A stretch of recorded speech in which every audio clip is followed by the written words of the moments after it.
Caleb Berry Blues. Amoy kalat, amoy good vibes.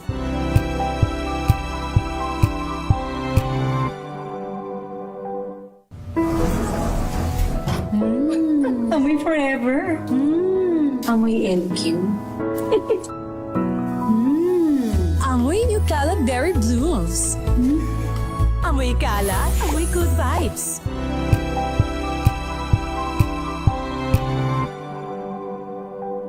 Sa lahat ng bagay, simula pa lang, siguraduhing max protection na. Kasi pag kulang ang proteksyon, baka madaling masira. Sa ngipin, dapat may max protection din. Max Alaga ng Unique Toothpaste. With Max Protect Formula, helps stop cavities before they start, while keeping breath fresh. Try Unique Maximum Fluoride Protection.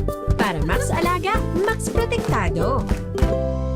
ACS. Tanggaling-galing mo. Smart dishwashing paste ko. Pritong ulam na masebo. Plato ang kaldero. Tanggaling for everyday. Ganyan pag smart ang dishwashing paste. May double tanggaling formula. Tanggal ang sebo, tanggal ang bakterya. Pahit para walang bahid. Linis fantastic sa metal at plastic. Number one ko to.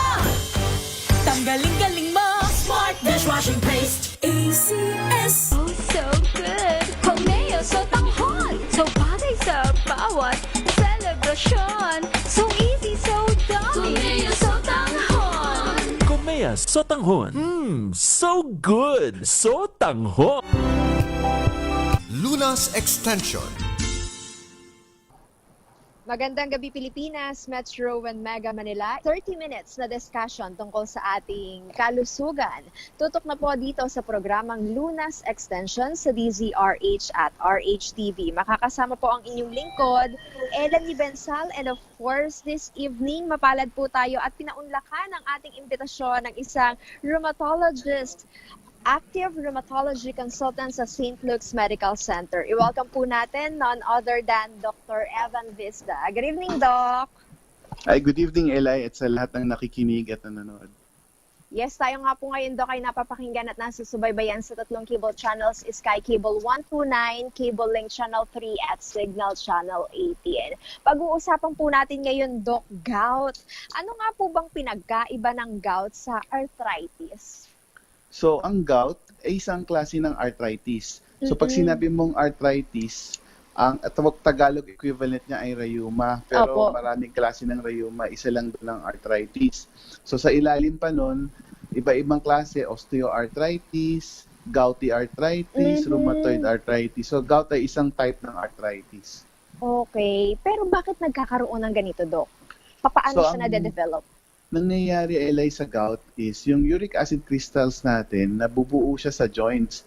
Meron kasi tayong uric acid among higher forms of animals tulad ng humans. Tunaw lang siya sa dugo, no? Tunaw siya soluble.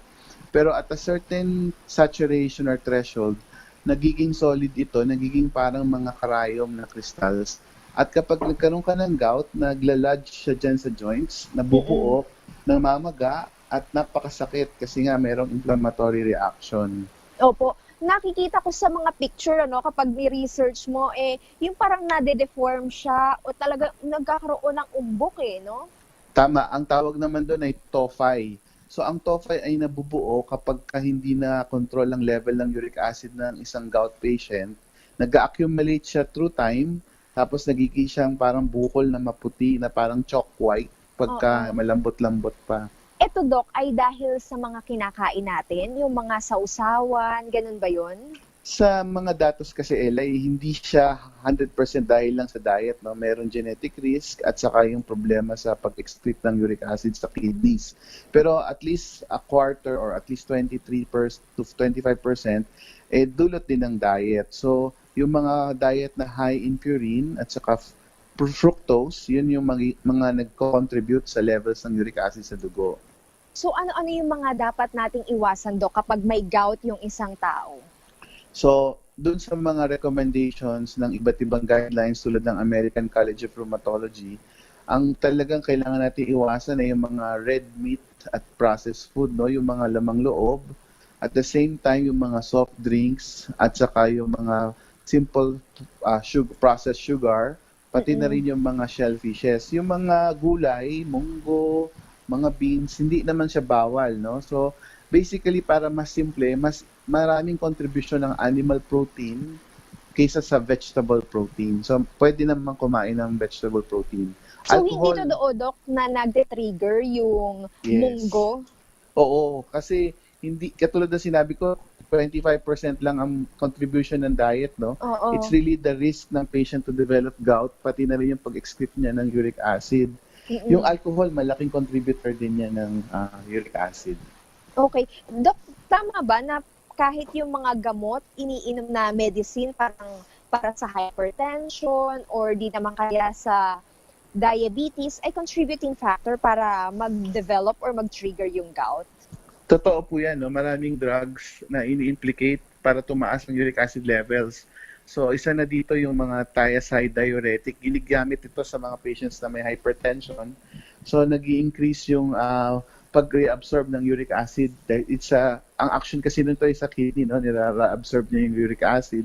Pati yung mga anti-TB, yung mga isoniazid, and some form of cancer treatments, yung mga gamot na ito, nagko-contribute siya sa mga cell turnover, nag-i-increase yung purine, tapos uric acid. Sino po yung pro na magkaroon ng gout, Doc? Sa epidemiology, sa mga datos, usually ang profile ng isang gout patient ay kalalakihan. So young sila, hindi naman kailangan matanda na may rheuma, no? So kahit mga bata, tapos usually lalaki, mas predisposed. Dahil ang mga kababaihan, yung estrogen, merong protective effect, uricosuric siya, no, na ilalabas na yung uric acid. Pero kapag nag-menopause na yung isang babae, pantay na yung incidence o yung dami ng mga nagkakagout, no, sa babae at lalaki. Pero pag premenopausal, mas marami ang kalalakihan ng mas bata. Okay. Dito sa pagkakaroon ng gout, Doc, sa nabanggit ninyong incident na mas mataas sa kalalakihan dahil sa hormone, hindi dahil sa mas mataas yung chance na sila ay umiinom ng alcohol? Yung pang isa, no? Kasi considered din siya sa lifestyle. As I've mentioned, multifactorial. So kung ikaw ay young male, tapos ang lifestyle mo is high ang alcohol intake mo than the normal, kapag umabot na yung uric acid mo sa dugo ng more than 6.8 milligrams, yung threshold kasi ng lalaki mas mababa compared sa babae. So, yung threshold niya, kapag lumampas na doon, mas madali na siyang mag-crystallize or mag-solid yung uric acid sa dugo sa lalaki compared sa babae. So, may hormone effect, may lifestyle effect. Okay. So, eto naman, Doc, kailan umaatake itong gout? May oras ba yan or panahon na kapag nagtatransition na madaling araw, yung malamig yung panahon? So, ang atake ng gout based talaga dun sa levels of uric acid, no? Kung hindi talaga siya nakokontrol. So, madali na siyang mag-solidify or mag-saturate. Now, halimbawa, nagkaroon ka ng isang araw na or gabi na nag-alcohol binge ka. So, yung load mo ng purine intake or as alcohol is marami, no? So, magme-metabolize ang katawan mo, magkakaroon ng disequilibrium sa uric acid, mas magkakaroon siya ng precipitation, magkikrystallize siya. So, sinasabi nila kapag uminom ka nung gabi, pagising mo talagang magana yung paa, no? Usually sa paa kasi yan eh. So, may mga trigger na tinatawag, pero ang pinaka-susi dito kailangan yung uric acid mo ay ma-maintain mo sa isang particular level. So, sa mga guidelines, dapat less than 6 milligrams per deciliter. Okay. Sabi nyo, mas kadalasan nakikita, nararamdaman sa paa. Pero pwede bang sa ibang bahagi ng katawan ito makita at maramdaman din, Doc? Yes, tama yun. No? Ang gout kasi, it's a chronic condition. Wala siyang pinag-iba sa diabetes, hypertension.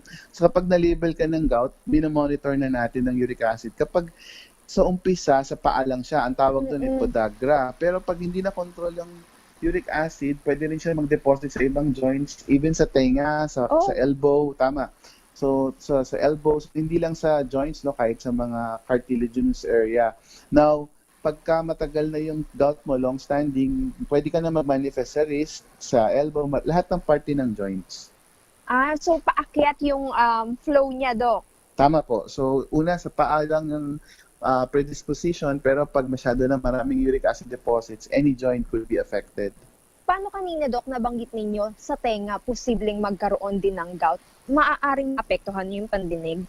Ay, hindi naman. Ito yung grossly, no? Pero wala namang report na nag-indicate na ito yung nagde-deposit din sa tinatawag nating cochlea, yung auditory chamber, no? So, hindi naman siya na-report pa. Pero it could deposit virtually anywhere. Okay. Kung meron ng gouts, tapos Doc, unti-unti nang nararamdaman pati yung sa mga daliri, di ba? Pwede rin yon. Tama po. Oo. Ibig sabihin, malala na yung gout niya, Doc, kasi parang kalat na. Yes, Eli. So, may 4 na stage siya, no? So, una is yung tinatawag na acute gouty arthritis. So, magkaroon ka na ng arthritis, pwedeng sa isang taon, hanggang 2 beses lang. Tapos, yung intercritical or interval gout, na-diagnose ka na ng gout, kinokontrol na lang uric acid mo, pero wala kang nararamdaman. Ito yung karamihan sa mga pasyente, okay lang sila kapag walang atake. And then, yung tinatawag nating chronic tophaceous gout. So, yung chronic tophaceous gout, meron ka lang deposits. So, yan na yung kailangan mo nang mag-take talaga ng pangmatagalang maintenance kasi kailangan niyang pababain yung uric acid mo. Ma-target natin yung 6 milligrams per deciliter para matunaw siya. Kasi natutunaw yung mga deposits na yan. Kaya namang matunaw. So, etong pag-atake, Doc, how long siya nagtatagal usually? Yung mga deposits, habang hindi natin tinatanggal yan sa pag-control ng levels, sa pag-maintain ng gamot, tuloy-tuloy yan. No? So, kailangan talagang mag-take ng maintenance para ma-achieve yung levels ng uric acid. So, yung last stage na sinasabi ko, yung urate nephropathy, pati sa kidneys. Yan talaga, may evidence na nag-deposit na sa kidneys. Yan ang tinatawag na urate nephropathy. Malaki rin yung risk nila mag-develop ng uric acid stones. So, maraming mga pasyente na may gout, may uric acid stones din. Oo. LD, bali, Doc, kung kinakailangan siyang inuman ng gamot, hindi siya kusang nawawala or hindi siya kusang gumagaling. Tama po, no? Yung arthritis, pwede yan ma-resolve sa umpisa, no? Kung hindi pa malala, nawawala siya. Yung immune system natin, kaya naman niyang ayusin yung inflammation. Pero ultimately, nakukuha lang siya ng mga pain reliever. Pero pag patuloy ang pag-deposit ng uric acid crystals sa mga joints, kailangan mo siya bigyan ng maintenance. So may mga gamot tayo, yung tinatawag na uricosuric at saka yung xanthine oxidase inhibitors. Yung mga to, either pinaprevent yung production ng more uric acid, yung ibang gamot naman, pinapromote yung pag-excrete. No? Wala nga lang tayong ganong klaseng gamot sa Philippines. So limited din yung options natin para pababain yung uric acid. Etong gamot, Doc, nasabi niyo na maintenance medicine, so kahit walang pag-atake, kailangan siyang inumin. Tama po, no? Kung ang pasyente ay established gout patient, tapos mataas talaga ang uric acid, parang diabetes yan, Eli, no? Minomonitor namin yung level. So, chine-check namin yung pasyente every quarter, tapos may target kaming uric acid level, parang sa diabetes, may target na sugar. Tutuloy-tuloy lang namin yung maintenance hanggang ma-achieve namin yon. Now, kung ang pasyente mayroon na talagang deposits ng uric acid in the form of tophi, yung mga bukol na binanggit natin kanina, no? Kahit wala siyang atake, itutuloy niya yung gamot para matunaw to. Kasi kayang tunawin yung mga yan. Yung mga nakikita nating mga bukol sa elbow, sa wrist, sa paa, matutunaw naman yan. Kailangan lang monitor ng rheumatologist. Pag-usapan pa natin, Doc, treatment and prevention tips na maibibigay po natin para sa mga may gouty arthritis or umaataking gout sa kanilang pang-araw-araw na buhay dahil sakit nga daw po talaga, Doc, at hirap sila sa paglakad. Yan po ang ating babalikan maya-maya lamang po. Dito pa rin po sa programang Lunas Extension sa DZRH at RHTV.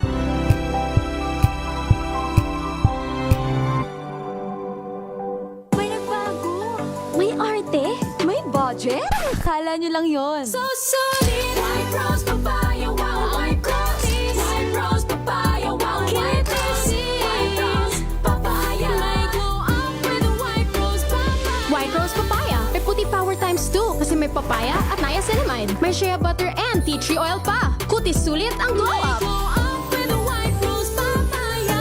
White Rose Papaya! Kutis sulit ang glow up! Wow, ang saya.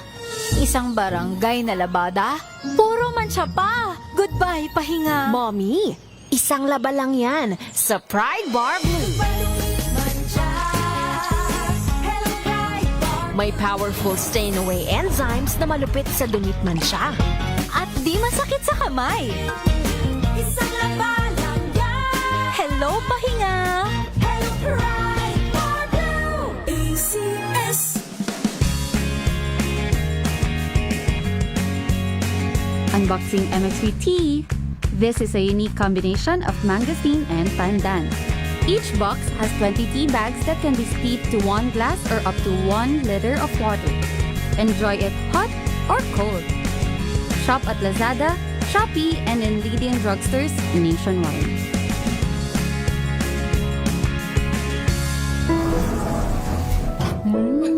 Amoy forever. Amoy LQ. Amoy New Caleb Berry Blooms. Amoy kalat, amoy good vibes. Tinesting, sinuri, siniyasan. Ang resulta? Super effective ang Shield sa pagpatay ng bakterya at virus. Shield Antibacterial Soap. Believe ang mga eksperto sa Philippine Nurses Association. At si Mami, Tiwala ako sa Shield. Shield Antibacterial Soap. Napatunayang mabisa. Ang mga nurse, tiwala. ACS! Amoy forever. Amoy LQ. Amoy New Caleb Berry Blooms. Amoy kalat, amoy good vibes.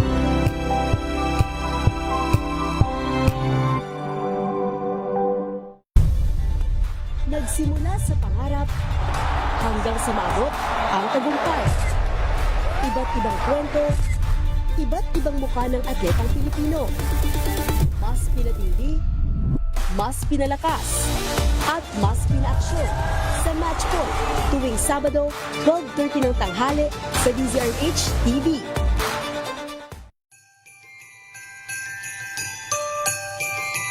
Nakaalaman at usapang pangkalusugan. Lunas Extension.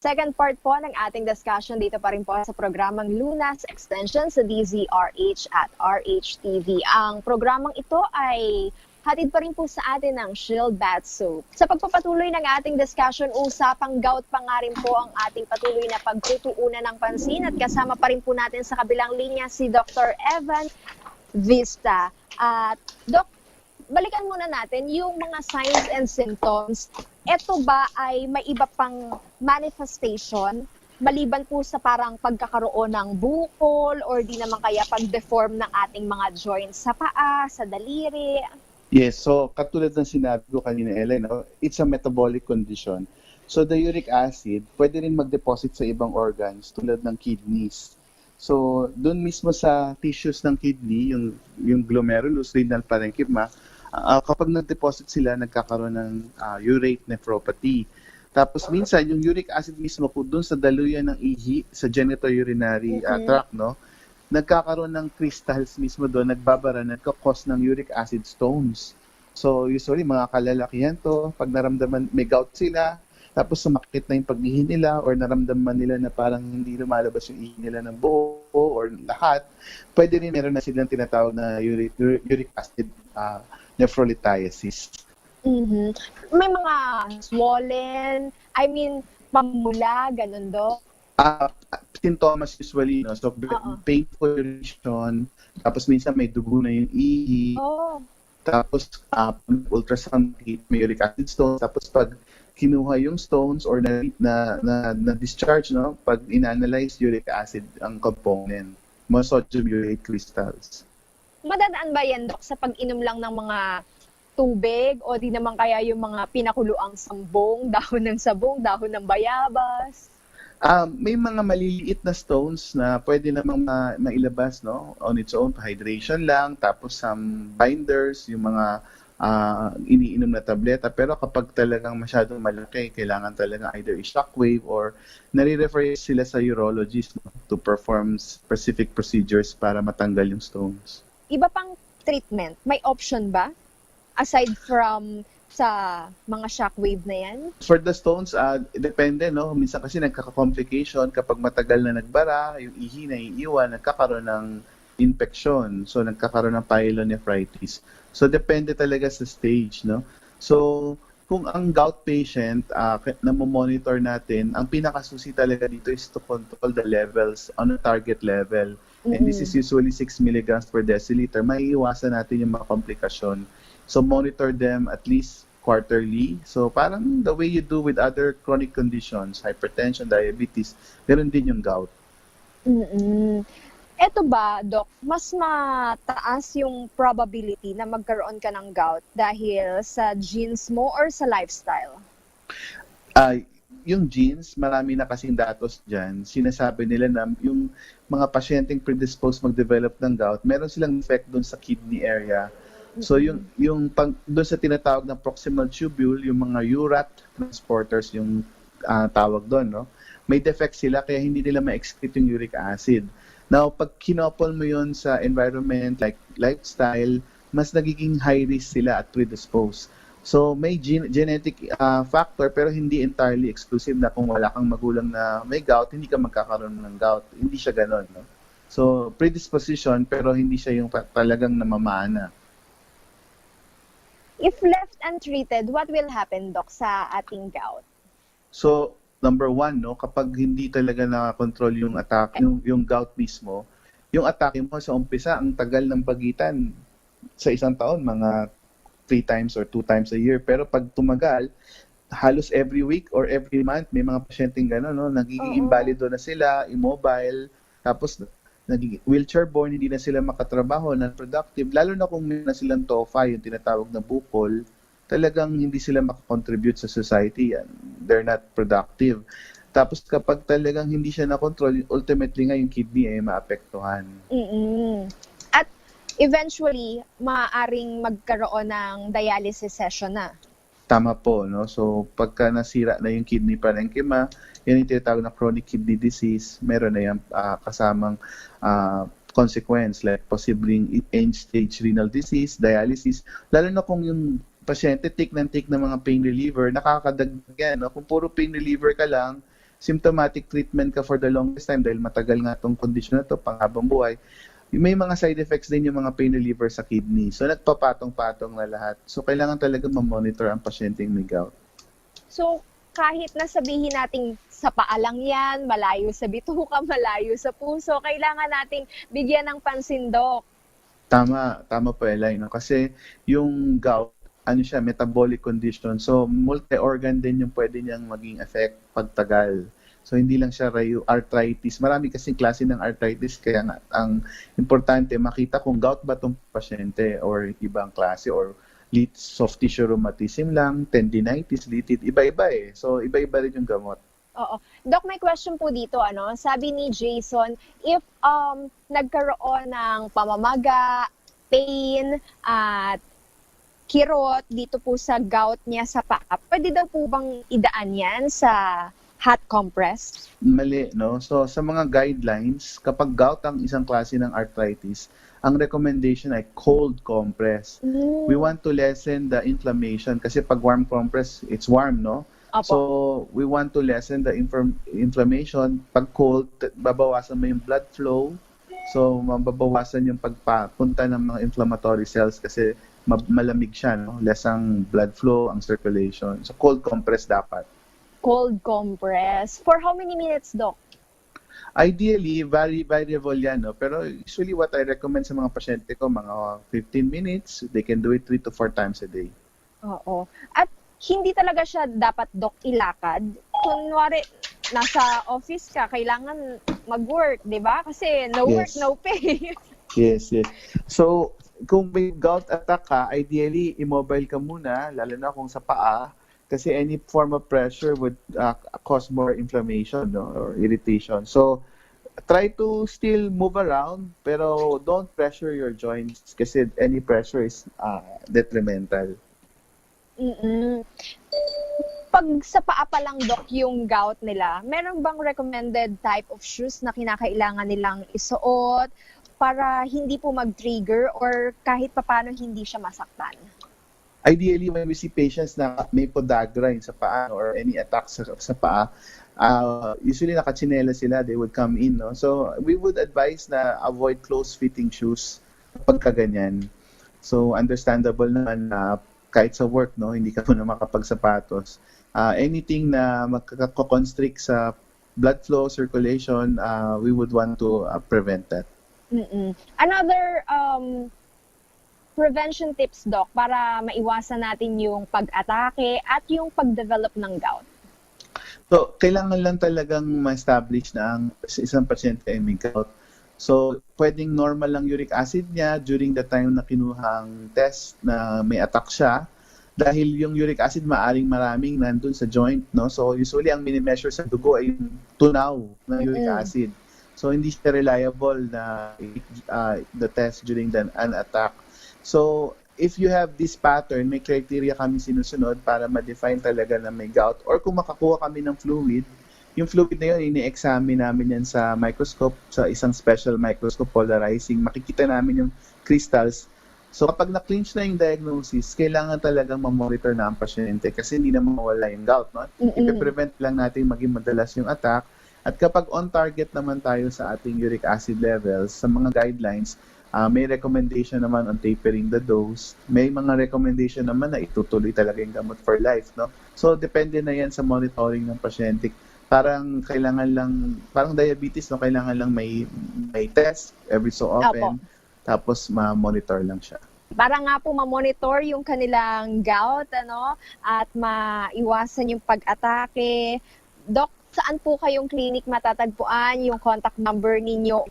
Ang Philippine Rheumatology Association may website. Tapos doon sa website, ita-type nyo lang yung Philippine Rheumatology Association. Makikita nyo kung saang lugar kayo. May rheumatologist na malapit sa inyo. So merong sa provinces, meron sa Manila. So just type into that. Tapos I'm not sure kung sino ang may mga teleconsult platform ngayon. I have one sa Facebook. You just type it and then may idediretso na kayo doon sa teleplatform consult ko pag tinype niyo yung pangalan kong Evan Vista. I still go at St. Luke's Medical Center sa Global City. So you just call them for a schedule. Ayan, maraming salamat po sa inyong oras at impormasyon na ibinahagi sa amin ngayong gabing ito, Dr. Evan Vista. At syempre, maraming salamat rin po sa mga sumubaybay sa ating programa ngayong gabing ito. Kung kayo po ay may iniindang karamdaman, huwag pong mag-atubiling kumonsulta sa inyong mga pinagkakatiwalaang espesyalista. Inyo pong nakasama, Eleni Bensal, bumabati ng magandang gabi at magkarinigan tayo hanggang sa susunod. Dito lamang po sa programang Lunas Extension sa DZRH at RHTV. Mga kalunas, hanggang bukas dito sa Lunas Extension.